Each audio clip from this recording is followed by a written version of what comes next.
Assalamualaikum warahmatullahi wabarakatuh. Sampai jumpa lagi bersama saya, Arnanda Aji Saputra, di dalam mata kuliah pengantar bisnis.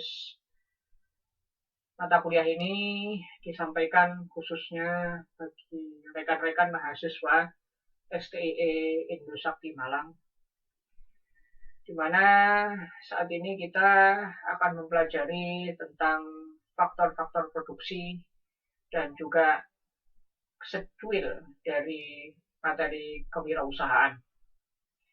Kenapa kok materi kewirausahaan juga kita pelajari, begitu pula faktor-faktor produksi? Karena faktor-faktor produksi dan kewirausahaan tidak terlepas dari aktivitas bisnis. Di sini yang akan kita bahas adalah faktor-faktor produksi terlebih dahulu, di mana faktor-faktor produksi kita ketahui dari 4 elemen. Yang pertama adalah material, modal, and market. Atau lebih pasnya kita sampaikan sebagai human atau manusia. Nanti akan kita bedah apa saja yang terkait dengan human ini di dalam perusahaan bisnis. Kemudian adalah material. Material itu adalah bahan baku. Nanti akan kita bahas juga tentang bahan baku. Kemudian adalah modal. Ya, modal ini biaya dan barang modal, dan kita akan juga bahas nanti. Kemudian adalah market atau pasar. Dan pasar itu saat ini dibagi menjadi pasar fisik dan pasar non fisik. Baik, kita mulai dari human terlebih dahulu. Oke. Di dalam paradigma lama, faktor produksi yang pertama atau seringkali disebut man, ya, tapi lebih tepatnya adalah human, ya. Di dalam paradigma lama, human ini adalah faktor produksi yang menyorot para pekerja. Para pekerja itu biasanya adalah para pekerja kasar maupun pekerja profesional yang di dalam sistem hierarkinya pekerja profesional itu terletak di sistem hierarki paling bawah dari struktur organisasi, di mana mereka, para pekerja itu adalah yang langsung terkait dengan proses produksi. Ya. Tetapi paradigma baru memberikan ulasan yang sedikit berbeda. Kalau paradigma lama adalah mereka yang langsung terkait dengan proses produksi, namun paradigma baru adalah seluruh dari sumber daya manusia yang dimiliki oleh perusahaan. Baik itu para pekerja yang tadi disebut, ya, maupun staff manager sampai direktur perusahaan. Itu merupakan sumber daya manusia yang saat ini dilihat sebagai faktor produksi. Di mana faktor produksi yang terkait dengan human itu dilihat dari dua perspektif. Yang pertama adalah kualitas mereka, yang berikutnya adalah kuantitas mereka. Kemudian untuk tinjauan perspektif sumber daya manusia di dalam faktor produksi, yang pertama adalah kualitas tenaga kerja. Nah ini, apabila kita melihat awal-awal revolusi industri, kualitas tenaga kerja, khususnya faktor produksi yang tadi disebut adalah para pekerja, tidak begitu diperhatikan. Jadi, di awal-awal revolusi industri, yang ditekankan hanyalah kuantitas atau jumlah tenaga kerja. Namun, saat ini adalah pergeseran paradigma, tidak hanya bukan hanya kuantitas, namun kualitas tenaga kerja lah yang lebih difokuskan dan diperhatikan. Kualitas tenaga kerja dibagi lagi menjadi 3, bahwa tenaga kerja dinilai adalah tenaga atau kekuatan mereka. Jadi seberapa kuat tenaga kerja itu mampu untuk bekerja. Kalau di Indonesia atau mungkin juga standar ya, standar internasional adalah 8 jam kerja. Tapi ada lembur juga, tatkala mereka harus bekerja secara ekstra untuk mengejar target perusahaan. Tentu di sini masalah lembur, kompensasinya juga ditambah. Tetapi di dalam standar adalah kerja yaitu 8 jam kerja. Maka dari itu tenaga adalah merupakan elemen yang perlu diperhatikan. Maka dari itu mengapa kok ada usia pensiun, di mana usia pensiun ini terkait erat dengan tenaga.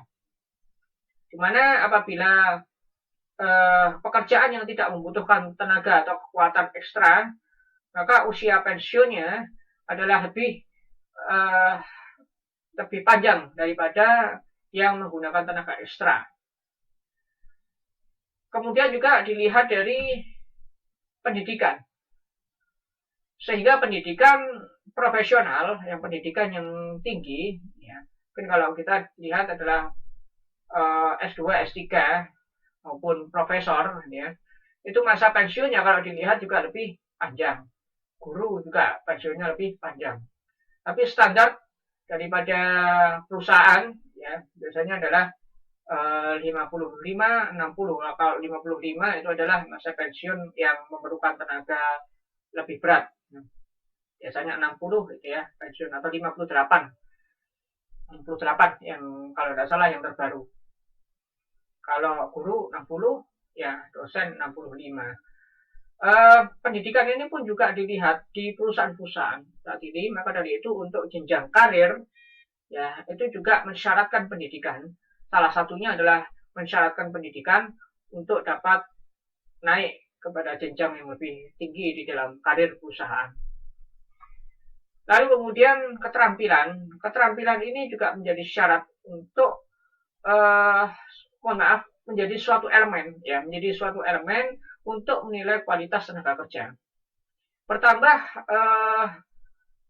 tenaga kerja itu terampil, ya, maka perusahaan membutuhkan keterampilannya, maka dia adalah orang yang berhak untuk naik ke dalam jenjang yang lebih tinggi sebagai kepercayaan perusahaan terhadap kemampuan dia. Lalu kemudian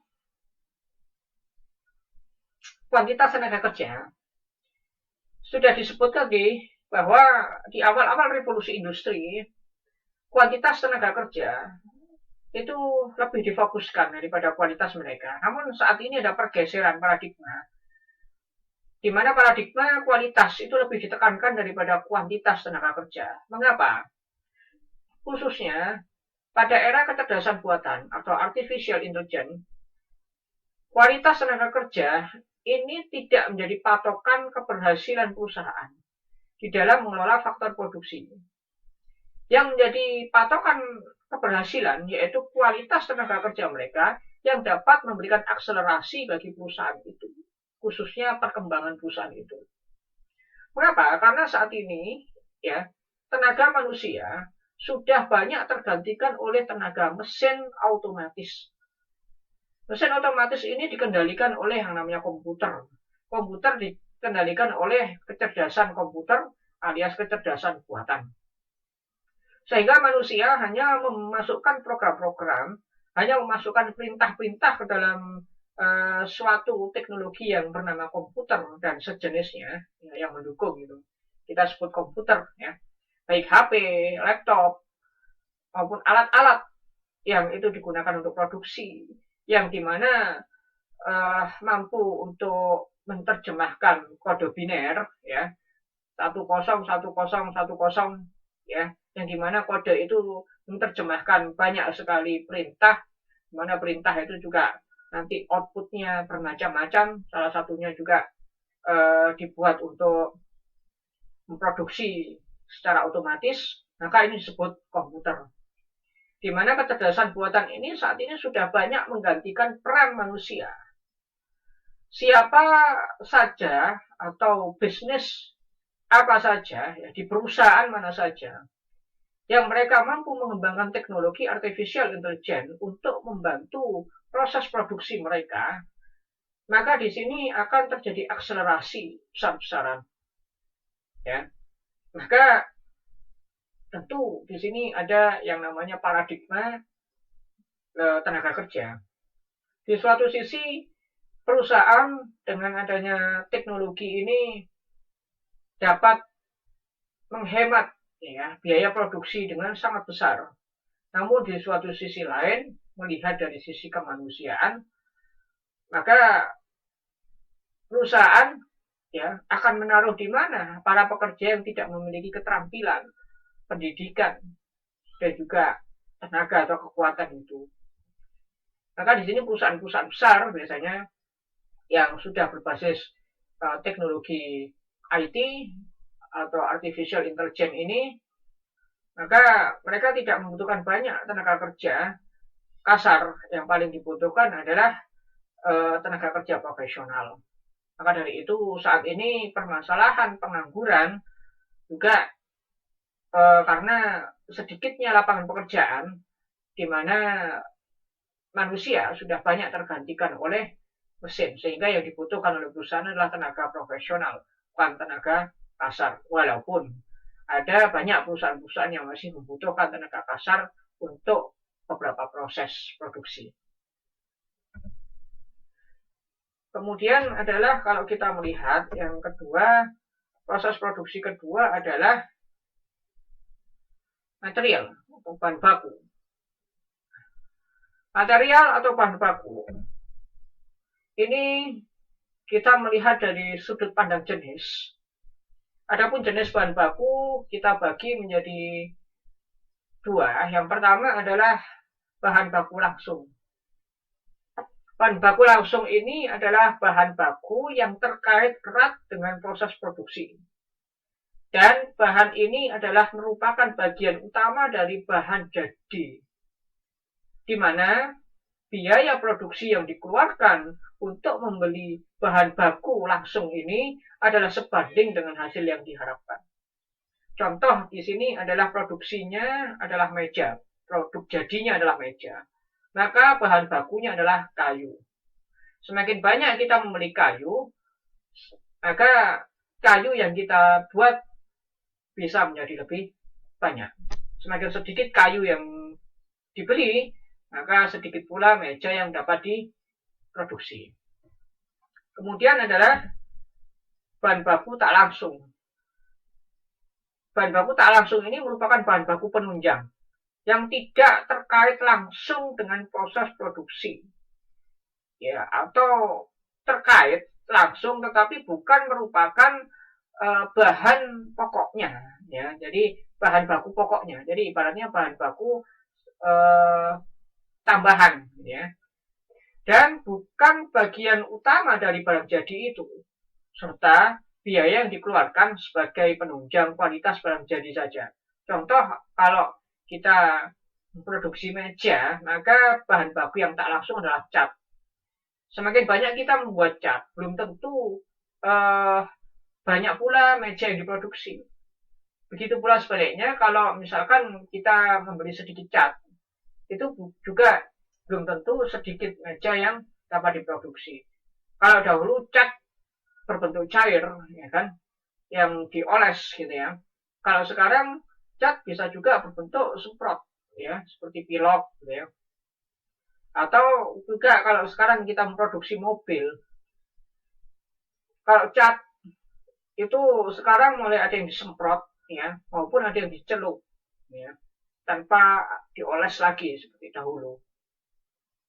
Kemudian faktor-faktor yang mempengaruhi bahan baku. Kalau ditinjau dari faktor-faktor yang mempengaruhi bahan baku, maka ada 5 perspektif. 6 perspektif. Yang pertama, 6 perspektif ini adalah yang mempengaruhi bahan baku itu dipilih, ya. Misal kita memproduksi meja, manakah meja yang terbaik untuk dibuat? Tentu kalau menurut paradigma perusahaan yang terbaik itu adalah yang banyak diserap pasar. Namun di sini juga bukan berarti diserap pasar secara mutlak, karena kita melihat segmentasi dan lain sebagainya. Itu nanti dipelajari di manajemen pemasaran. Hanya permasalahannya, tatkala kita mempelajari tentang faktor produksi, adalah kita memproduksi barang yang terbaik. Ya. Artinya yang terbaik itu adalah barang itu memang mendekati nilai manfaat dan barang itu memang tahan lama. Dan ada beberapa penilaian lagi di mana barang itu dikatakan menjadi barang yang baik. Sehingga tatkala memproduksi meja yang baik ini, maka kita akan melihat apa bahan baku yang terbaik dari beberapa kayu yang ada. Misalkan jati, mahoni, sengon, ya, dengan mungkin ulin. Nah, mana yang paling baik urutannya? Yang tatkala itu dijadikan sebuah meja yang tahan lama, yang manfaatnya lebih dekat kepada manfaat meja itu sendiri, dan juga yang tahan terhadap cuaca dan lain sebagainya. Maka kita melihat yang pertama adalah perkiraan jumlah penggunaan. Jadi bahan baku yang dilihat itu adalah bagaimana bahan baku itu dengan sedikit bahan baku itu dapat menghasilkan banyak produk yang dibuat. Jadi jumlah penggunaan. Semakin hemat bahan baku itu, maka itulah yang dipilih. Yang berikutnya adalah harga bahan baku. Artinya harga di sini bukan sesuatu yang murah, tetapi bahan baku itu nanti jelek. Ya tentu di sini tidak dipilih. Tapi yang dipilih adalah bagaimana harga bahan baku itu dibandingkan dengan harga yang bahan baku yang sama jenis. Misalnya tatkala kita membuat meja sama-sama kayu jatinya, maka di sini diperlukan supplier yang memang dapat memberikan kayu jati, di mana kayu jati itu harganya lebih murah, tetapi kualitasnya bagus. Itu kalau dilihat dari paradigma perusahaan. Kemudian adalah biaya persediaan. Biaya persediaan, adakah jumlah dan biaya persediaan ya? Maksudnya adalah apakah persediaan itu ada ataukah tidak? Ya. Tatkala misalkan persediaan itu ada, bagaimana merawat ya persediaan itu tatkala itu dimasukkan ke dalam gudang, tahan lama atau tidak? Nah, itu. Kemudian adalah kebijakan perusahaan. Kebijakan perusahaan itu dinilai dari dua perspektif, yaitu efektivitas dan efisiensi. Efektivitas terkait dengan cara, ya, cara yang memudahkan. Jadi cara yang tidak berbelit-belit, cara yang tidak memakan banyak proses. Kemudian adalah efisiensi. Efisiensi ini terkait dengan biaya dan waktu tentunya. Jadi semakin cepat dan semakin murah. Ya tadi artificial intelligence itu salah satunya adalah dapat meningkatkan efektivitas prosesnya bisa cepat dan efisiensi. Masalah waktu dan biaya juga dapat ditekan, tapi hasil produksinya sangat baik. Ya. Memang kalau dilempar ke pasaran murah, harganya murah, tetapi bagus juga. Contohnya batik yang saya pakai gitu ya. Ada batik yang harganya bisa sampai ratusan ribu bahkan jutaan. Setelah itu pakai tangan, ya pakai manual gitu ya. Seninya juga kelihatan. Tapi ada pula kain batik, di mana kain batik ini tinggal saja diproses dengan mesin. Cepat sekali prosesnya kain batik itu. Sehingga di sini harganya dilempar ke pasaran murah gitu ya, murah. Tetapi kualitasnya tidak kalah bagusnya dengan yang memakai tangan. Tetapi apakah batik yang digunakan dengan tangan ini laku di pasaran? Tentu di sini terkait dengan segmentasi. Ada segmen-segmen yang memang dia itu lebih senang seninya, ya. Seni aslinya dibikin batik yang dibikin dengan tangan itu bagaimana? Jadi orang-orang yang senang seni begitu. Atau orang-orang yang memang prestis gitu ya. Tatkala merek ini dibikin dengan tangan asli, diproduksi dengan tangan asli, para perajin batik di Yogyakarta misalkan, atau di Malangan misalkan, atau mungkin di wilayah yang lain yang terkenal dengan batiknya. Maka boleh jadi batik kawung atau batik dengan model yang lainnya gitu ya. Maka di sini lebih kepada arah seni dan filosofisnya. Kalau mesin memang tidak ada seninya, ya mungkin seni desain saja ya, seni desain. Tetapi pekerjaan manusia yang digunakan manusia langsung ke dalam kain itu memerlukan keterampilan yang tinggi. Dan di sini ada segmentasi yang menyenangi itu. Tetapi perusahaan biasanya tidak perusahaan biasanya melihat segmen yang mana yang banyak diserap pasar gitu ya. Apakah segmentasi orang ini yang suka seni dan juga filosofis, ataukah hanya yang untuk digunakan ya, seperti saya yang menggunakan batik gitu ya untuk sebagai baju resmi atau mungkin ya prestis juga, tetapi dengan harga yang terjangkau. Nah, di sini pentingnya nanti kita belajar marketing gitu ya, bagaimana membaca segmentasi pasar, ya membuat segmentasi pasar dan membaca pasar. Kemudian adalah penggunaan real bahan baku terhadap barang jadi. Nah, maksudnya adalah bagaimana bahan baku ini ya digunakan langsung terhadap barang jadi itu. Ya seperti contohnya adalah kayu ulin. Tatkala dibuat meja, maka meja itu kualitasnya nomor 1, kuat ya, walaupun berat ya, itu mungkin sisi lemahnya, tapi sisi sisi dari banyak perspektif. Kayu ulin adalah kayu yang sangat kuat, tahan lama, dan susah untuk dimakan rayap gitu ya. Rayap susah untuk makan kayu ulin ini, sehingga di sini tentu ya para produk meja gitu ya, pembuat meja gitu ya, itu lebih menekankan kayu yang berkualitas tinggi seperti ulin daripada kayu katakanlah kayu mahoni, ya kan? Maka dari itu juga dipertimbangkan gitu ya. Kemudian waktu tunggu ini misalkan begini, kalau saudara ingin membuat suatu barang, katakanlah misalkan makanan ya, makanan ini biasanya yang digunakan adalah tepung gandum. Katakanlah di Indonesia ini agak susah yang namanya gandum gitu kan, yang namanya tepung terigu katakanlah, khususnya kalau di Malang. Kalau saudara misalkan mau membuat kue dengan jumlah yang sangat banyak, maka tepung itu mungkin berton-ton gitu ya. Maka bagaimana untuk membeli tepung itu? Maka saudara yang perlu dipertimbangkan adalah waktu tunggunya gitu. Pesanan banyak, proses produksi harus cepat, sedangkan pengiriman tepung dari supplier A, B, C, mana dari supplier A, B, C yang paling cepat sampai kepada pabrik, itu yang dipilih. Paling cepat, paling efisien, ya. Maka dari itu ada yang namanya operation research. Nanti di situ menghitung bagaimana transportasi ini bisa sampai dalam waktu yang sesingkat mungkin. Oke.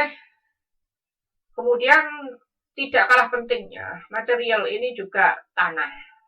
Ini yang dibahas di Sadono Sukirno, sebetulnya tanah. Yang ini saya tambahan dari buku yang lain, dari sumber yang lain ya. Kalau ini dari buku yang kita rujuk, buku utama yaitu Sadono Sukirno. Tanah itu ada 2 fungsi. Yang pertama adalah sebagai tempat berkegiatan, jadi pijakannya. Ya mungkin suatu pabrik, ya suatu bangunan pabrik maupun kantor itu berdiri di atas lautan gitu ya, walaupun memungkinkan itu, akan tetapi biayanya juga sangat besar, ya kan? Tapi sekarang udah mulai kan ada pabrik, misalkan pabrik vaksin atau pabrik obat atau mungkin apa gitu ya, yang mana mereka penelitiannya di atas laut, gitu ya. Lalu kemudian produksinya juga di atas laut. Tetapi ini jarang sekali, jarang. Yang umumnya memang di atas tanah, gitu ya. tanah ini adalah sebagai tempat berpijaknya bangunan untuk memproduksi barang dan juga perkantoran yang mengelola manajemen daripada perusahaan itu. Kemudian adalah yang berikutnya, fungsi dari tanah itu adalah tempat, bukan berkegiatan, tapi ini perlu saya edit. Ini adalah bahan baku itu sendiri, ya, bahan baku. Jadi tanah itu juga sebagai bahan baku daripada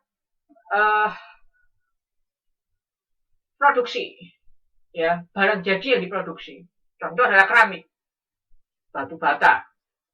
Bagaimana dengan barang tambang? Ya sama, emas, perhiasan, contohnya perhiasan, cincin, gelang dari emas, dari perak. Perak itu juga yang ditambang, itu juga berasal dari dalam tanah, minyak bumi dan sebagainya. Ya, ini material. Kemudian yang berikutnya setelah material adalah modal. Modal, ini kalau kita lihat dari aspek barang modal. Jadi modal dibagi dua, ada barang modal dan ada biaya, ya. Ada juga investasi.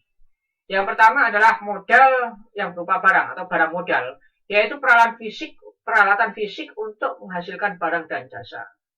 Ya, seperti yang kita lihat adalah mobil box ini, ya, itu termasuk modal untuk mengangkut barang yang sudah jadi untuk dikirim ke pasar atau ke supplier, atau ke reseller misalkan. Nah, ini termasuk modal. Ada juga aspek finansial. Jadi tadi ada aspek barang, sekarang aspek finansial. Nah, ini yang saya katakan tadi, bahwa aspek finansial itu dibagi dua lagi. Yang pertama adalah beban atau biaya produksi. Gimana beban atau biaya produksi itu adalah aspek keuangan yang dimana langsung dipakai sebagai proses produksi itu. Jadi sehari-hari dia menggunakan biaya itu. Jadi biaya yang langsung digunakan untuk proses produksi dalam kegiatan sehari-harinya. Berikutnya adalah aspek investasi. Jadi modal investasi. Modal investasi ini adalah di mana aspek finansial ini digunakan untuk membeli saham, misalkan saham perusahaan. Lalu kemudian juga sebagai investasi obligasi, katakanlah, ya, obligasi perusahaan. Nah, ini biasanya investasi itu adalah untuk pengembangan perusahaan di masa yang akan datang.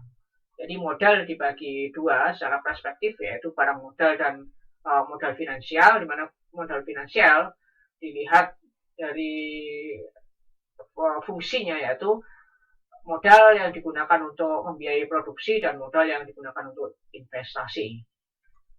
Berikutnya ada yang terakhir adalah market atau pasar. Di buku Sardono Sukirno tidak ada, maka ini yang saya tambahkan.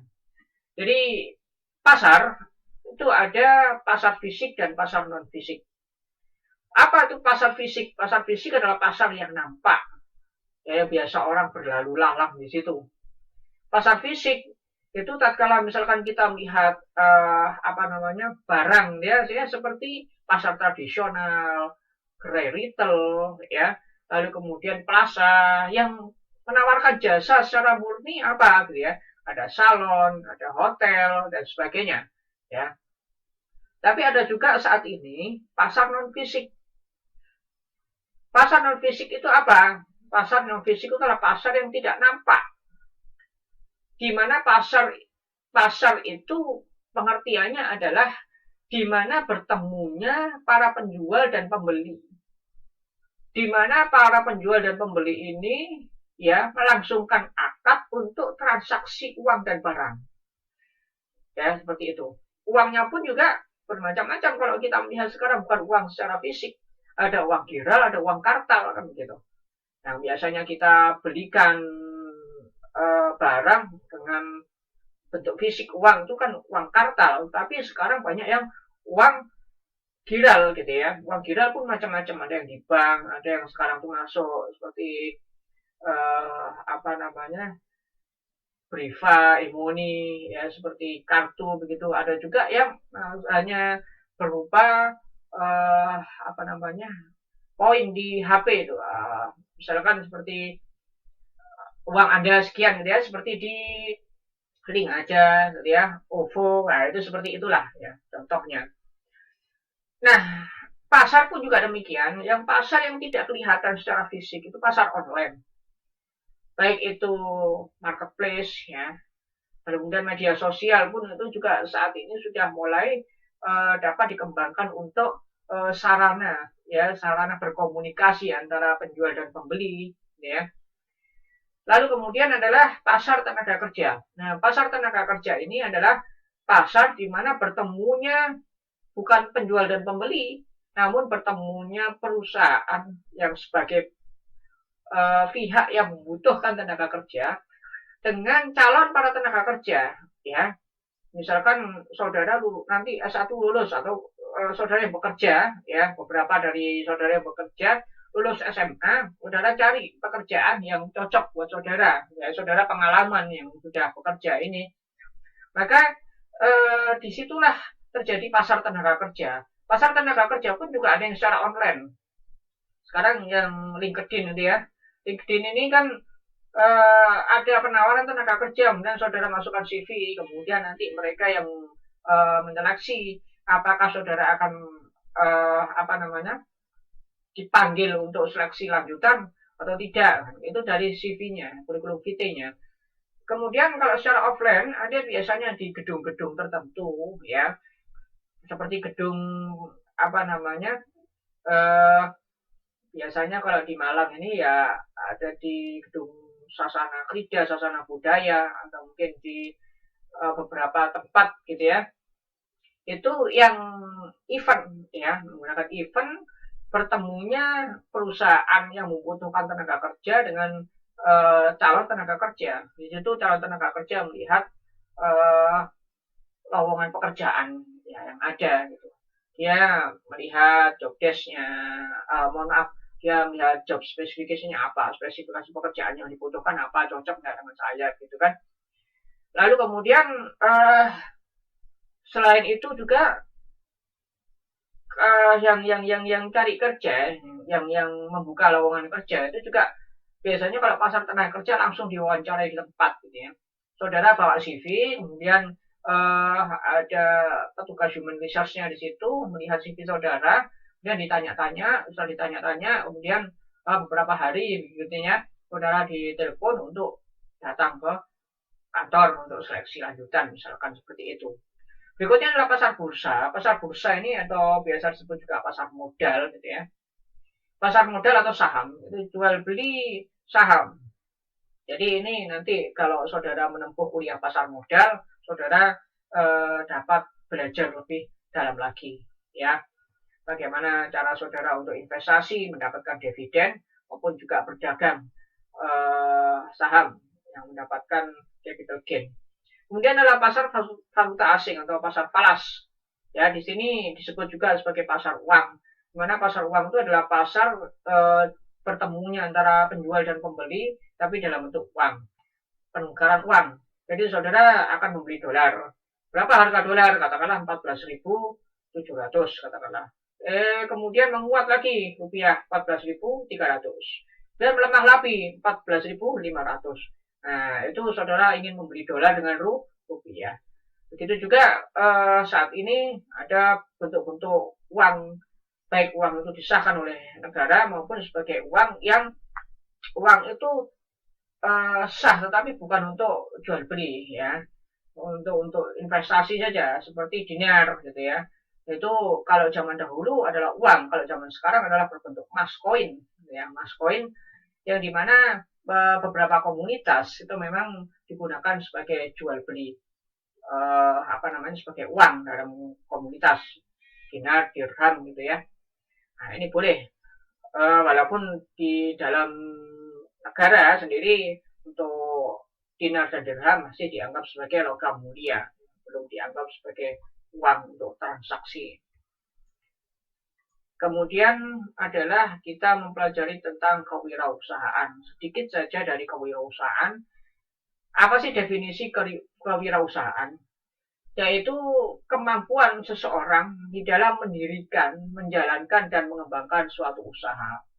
Maka orang yang ada upaya untuk mendirikan, menjalankan, dan mengembangkan usaha disebut pengusaha. Ya, pekerjaan orangnya disebut pengusaha, pekerjaannya disebut wirausaha ya. Atau mungkin pengusaha ini juga bisa disebut wirausahawan. Fungsi wirausaha itu ada beberapa fungsi yang nanti kita akan pelajari, paling tidak ada 3 fungsi. Yang pertama adalah persiapan pendirian usaha. Jadi di dalam perspektif persiapan pendirian usaha, itu elemen fungsinya adalah yang pertama menentukan usaha dan lokasinya. Jadi seorang wirausaha itu harus mampu menentukan usaha, ya usahanya apa. Ya misalkan usahanya bisnis kuliner atau usahanya adalah usaha sewa baju adat misalkan karena pintar jahit baju adat ya. Atau usahanya konveksi atau usahanya salon karena dia memiliki keterampilan untuk itu ya boleh. Dan lokasi usaha ini penting. Walaupun di zaman sekarang pergeseran paradigma lokasi ini menjadi suatu yang cukup unik. Kalau dahulu yang namanya usaha itu lokasinya harus di tempat yang strategis, dekat jalan besar, ya, kemudian akses kendaraan, akses transportasi, lahan parkir yang luas. Walaupun saat ini itu juga dipertimbangkan, tetapi tidak memungkinkan tatkala saudara ya sebagai pengusaha yang sudah berbasis online. Saudara hanya melihat lokasinya itu mungkin di dekat jalan dan lalu lalang kendaraan, khususnya kendaraan pengangkut, itu dapat masuk gitu ya. Tetapi kalau lokasi strategis, misalkan katakanlah ramai ya di dekat pusat perkotaan ya, itu sekarang kok sudah menjadi sesuatu yang kurang dipertimbangkan. Justru yang dipertimbangkan adalah lokasi online-nya. Contoh marketplace. Ya, namanya aja marketplace. Place itu tempat, market itu pasar, tempatnya pasar. Ya, tapi kalau sekarang kita melihat ya enggak gitu. Ya, seperti contoh persaingan antara Shopee, Bukalapak, ya, JDID dan sebagainya. Nah, ini adalah mana tatkala saudara menjual suatu barang atau jasa, mana yang lebih efektif dan efisien. Maka lokasi, katakanlah misalkan lokasi ini adalah lebih efektif, lebih efisien. Nah, itu sekarang bukan lokasi fisik yang lebih ditekankan, tetapi juga lokasi non fisik juga. Ya, bukan hanya lokasi fisik, tapi lokasi non fisik juga. Berikutnya adalah menentukan bentuk usaha dan badan hukum. Kalau saudara masih bentuknya UMKM, ya UD usaha dagang katakanlah misalkan ya maka saudara harus memahami badan hukum usaha dagang bagaimana, CV bagaimana, PT bagaimana, firma bagaimana ya itu saudara nanti pelajari di BLK bank dan lembaga keuangan yang lain termasuk juga apa namanya kalau saudara membuat lembaga keuangan ya sini saudara karena di sini ada terkait erat dengan usaha. Ya. Bagaimana saudara bisa berkomunikasi dengan perbankan dan juga lembaga keuangan sebagai penopang daripada keuangan perusahaan itu. Jenis-jenis usaha dan sebagainya nanti juga diberikan di mata kuliah kewirausahaan. Ya. Kemudian adalah mengeksplorasi faktor-faktor produksi. Ini harus dimiliki kemampuan yang harus dimiliki oleh seorang pengusaha. Jadi mengeksplorasi dari human atau man, material, modal, dan market. Ya. Kemudian aspek yang kedua adalah fungsi kewirausahaan itu adalah menjalankan kegiatan usaha. Di mana di dalam menjalankan kegiatan usaha memiliki 3 elemen. Yang pertama adalah penyusunan dan pelaksanaan strategi usaha. Jadi tatkala saudara menjalankan suatu kegiatan usaha, saudara harus menyusun strategi usaha. Ya, karena di dalam usaha itu saudara perlu mengembangkan usaha itu. Kalau sudah usaha itu sudah meningkat, tentu saudara akan memiliki pesaing. Tatkala usaha itu sudah mencapai tahap maturity, puncak, tentu pesaingnya akan lebih banyak. Bagaimana saudara dapat bersaing secara etis, sehat, ya, namun dapat bertahan di kancah persaingan yang kuat ini. Lalu kemudian menggunakan analisis SWOT. Salah satunya adalah bagaimana seorang pengusaha juga melihat kekuatan, kelemahan, lalu kemudian peluang dan hambatan untuk dapat mengembangkan usahanya. Kemudian adalah balance scorecard. Balance scorecard ini adalah salah satu dari strategi, nanti kalau di manajemen strategi juga dipelajari. Bagaimana balance scorecard ini adalah melihat dari mengembangkan usaha, tetapi dia harus menganalisis dari 4 perspektif. Ya, yang pertama adalah perspektif finansial, ya, efisiensi tadi. Lalu kemudian adalah dilihat dari perspektif pelanggan, ya, pelanggan terhadap produk jadi mereka, purna jual mereka, dan layanan-layanan yang terkait dengan perusahaan itu.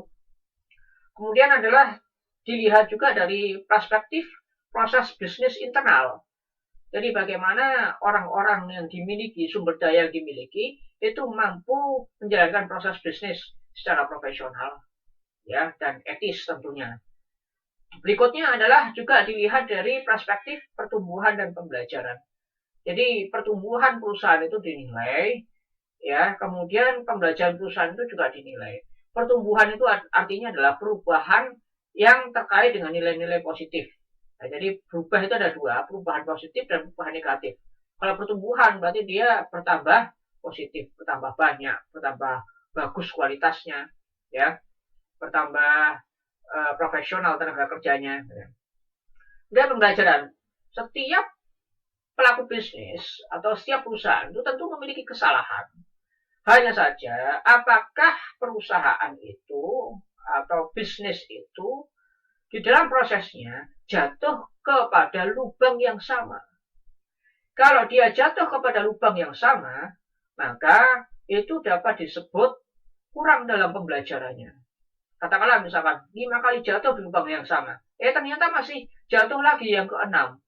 Lubang yang sama, ya, kesalahan yang sama, ya, kesalahan yang sama. Artinya ini namanya tidak belajar. Tetapi kalau jatuh di lubang yang berbeda atau kesalahan yang berbeda, itu wajar. Karena mungkin kalau mengembangkan usaha dia masih belum paham jatuh. Atau mungkin jatuh di lubang yang sama untuk kedua kalinya. Ya ini butuh lebih banyak belajar. Tapi kalau ketiga dan keempat itu sudah tidak wajar. Pembelajarannya kurang sekali. Maka dari itu yang namanya kesalahan itu langsung harus ada proses evaluasi. Di dalam manajemen ada proses perencanaan atau planning, di dalam proses organizing, pengorganisasian, dalam proses pelaksanaan itu sendiri, ya, ini sudah mulai menjalankan kegiatan usaha adalah actuating, aksinya, kemudian adalah proses evaluasi dan kontrol. Kontrol dan evaluasi itu ya tadi untuk pembelajaran. Kita melakukan kesalahan atau tidak? Kalau melakukan kesalahan kita harus evaluasi. Nah, itu ya. Kemudian adalah perspektif di dalam memasarkan barang. Dalam kewirausahaan harus dapat melempar barang itu ke pasar. Artinya tidak hanya sekedar melempar, tapi kita juga harus melihat berapa luasnya pasar. Biasanya luas pasar ini sebanding dengan besar perusahaan. Bertambah besar perusahaan itu, bertambah pasar yang harus dikuasai harus luas. Jangan sampai tatkala misalkan saudara memiliki pabrik yang besar, namun pasarnya hanya satu wilayah kecamatan, ya kurang. Jadi banyak bahan jadi yang numpuk, tidak terlempar ke pasar, akhirnya barang jadi itu menjadi usang tidak dapat digunakan, akhirnya rugi. Sebaliknya, tatkala misalkan saudara memiliki pabrik yang kecil, tempat usaha yang kecil, saudara juga jangan terlalu banyak meluaskan pasar itu menjadi sangat luas. Banyak juga sekarang itu bagaimana kalau menggunakan online gitu ya. Nah ini juga salah satu kendala. Tatkala saudara hanya memiliki tenaga terbatas dan modal terbatas, saudara belum siap untuk menambah modal atau belum siap juga menambah tenaga kerja dan sebagainya. Tetapi saudara sudah iklannya gencar sekali sampai di first Google katakanlah, di page halaman pertama Google, first page-nya Google, di atas lagi gitu kan. Orang banyak melihat karena mungkin saudara pinter CEO ya kan. Tapi ternyata seorang teman saudara gitu katakanlah misalkan baru menjalankan usaha dagang apa gitu. Kemudian saudara ingin membantu teman saudara, terus ini saya pasarkan. Dan saudara memasarkan dengan CEO tadi, dengan teknik CEO tadi sehingga uh, apa namanya, apa istilahnya ya, yang kata kunci di Google itu kan ada trik-trik bagaimana bisa prospeknya Google itu kan ada di paling atas lagi gitu ya. Akhirnya saudara dengan penuh semangatnya membantu teman saudara, tapi teman saudara masih belum siap untuk mengembangkan modalnya dan mengembangkan tenaga kerjanya atau mungkin menyusun strategi tatkala pasar itu bertambah luas. Akhirnya yang terjadi adalah banyak permintaan.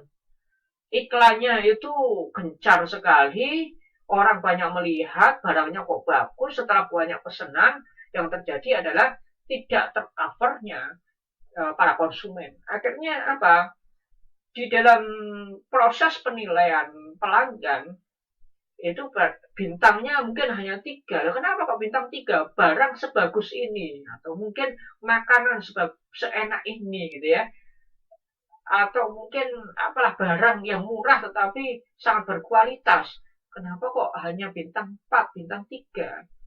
Karena barangnya berkualitas, tapi pelayanan terhadap konsumennya nggak berkualitas. Karena pasarnya terlalu luas, sedangkan yang apa namanya memproduksi ini tidak kuasa untuk menguasai melayani para pelanggan. Akhirnya para pelanggan dikecewakan. Hanya sedikit yang menilai bagus, yang betul-betul dilayani, yang betul-betul merasakan manfaat produk itu. Tetapi bagi mereka yang ingin merasakan manfaat produk itu, tetapi produk itu nggak dapat diambil oleh mereka. Kadang-kadang misalkan, maaf stoknya habis ya, harus kapan lagi saya nunggu? Sebulan lagi. Sebulan lagi ternyata antriannya stoknya habis lagi, padahal dia di urutan kesekian. Nah, maka dari itu daripada kecewa pelanggannya, maka persiapkan dulu usahanya untuk kemudian diiklankan kepada iklan yang gencar. Tapi kalau misalkan belum siap, masih karena ya ini kan usaha itu sambil biar mengisi waktu luang, Pak. Saya kerja gitu ya. Sabtu Minggu itu kan waktu luang, ya sambil mungkin sambilan lah. Ya, maka iklannya jangan terlalu gencar. Cukup aja iklan di WA, selesai ya kan. Kemudian iklan di status Facebook, selesai.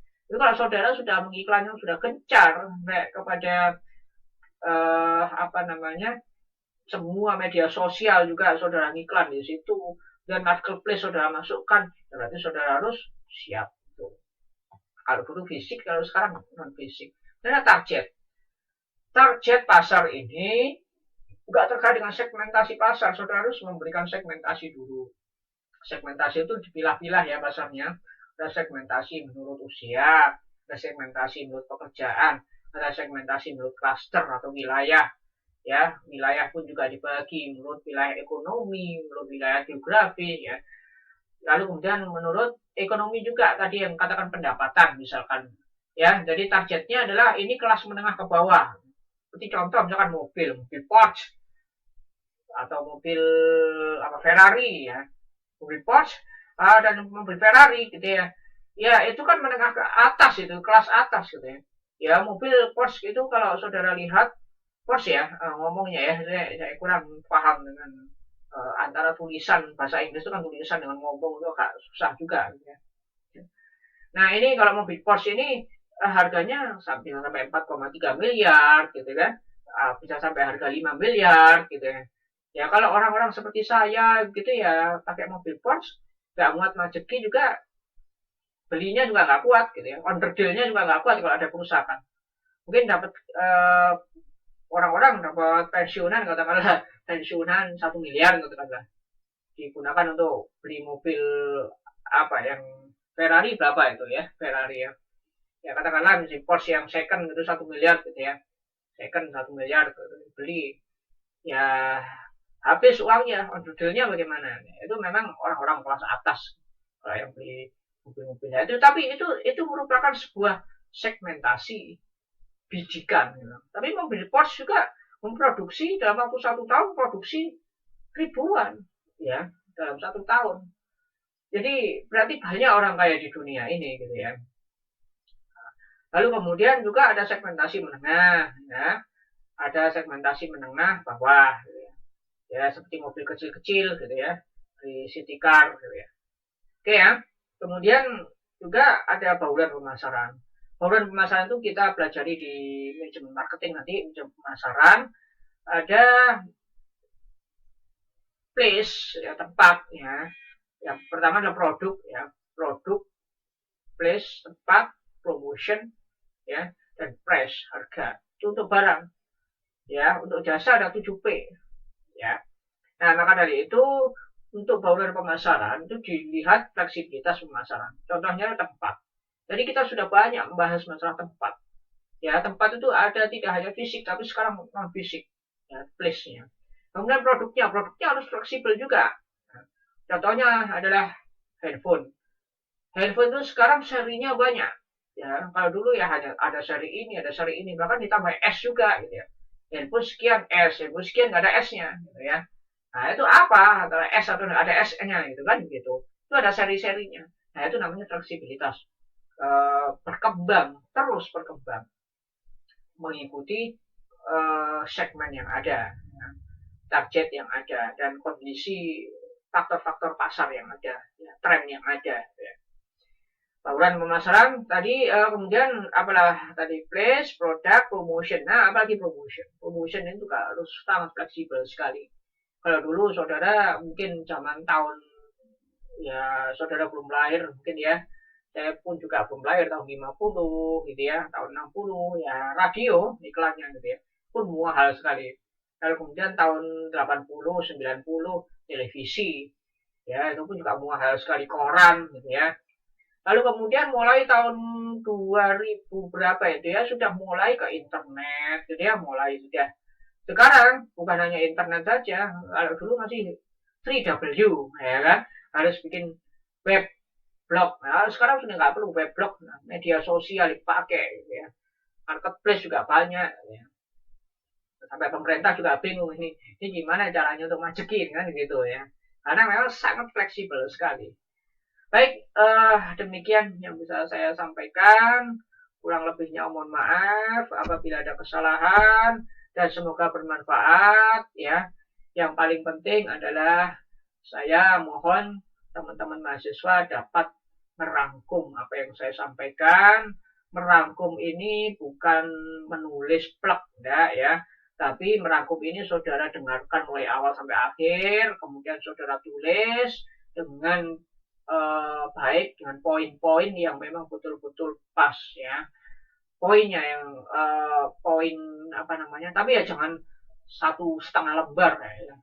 Jangan kemudian poin-poin aja enggak ya, tapi kalimat lah, kalimat saudara sendiri, bahasa saudara sendiri, bagaimana cara untuk memahami materi ini gitu loh. Itu yang penting.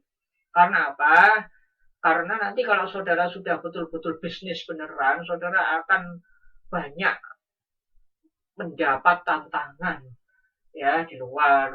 Maka dari itu perlu memetakan ini loh faktor produksi, ini loh kewirausahaan. Kalau faktor produksinya seperti ini, apa yang harus dilakukan? Jadi ya saudara ya, jadi apa sih merangkum ini bukan apa-apa, hanya saudara saya itu ingin saudara itu memahami materi yang secuil. Ini sebenarnya kalau saudara lihat buku Sadono Sukirno yang sangat tebal itu, saya hanya ambil tidak ada 5%-nya. Katakanlah misalkan mata kuliah pendahuluan ini, ya itu ada banyak sub yang harus dibahas. Tapi saya hanya membahas faktor produksi dan kewirausahaan saja. Nggak cukup pada 1 semester untuk membedah satu buku, itu nggak cukup. Ya, oke, baik saudara. Kurang lebihnya mohon maaf. Selamat belajar. Semoga saudara dapat memahami. Dan akhirul kalam saya ucapkan Assalamualaikum warahmatullahi wabarakatuh.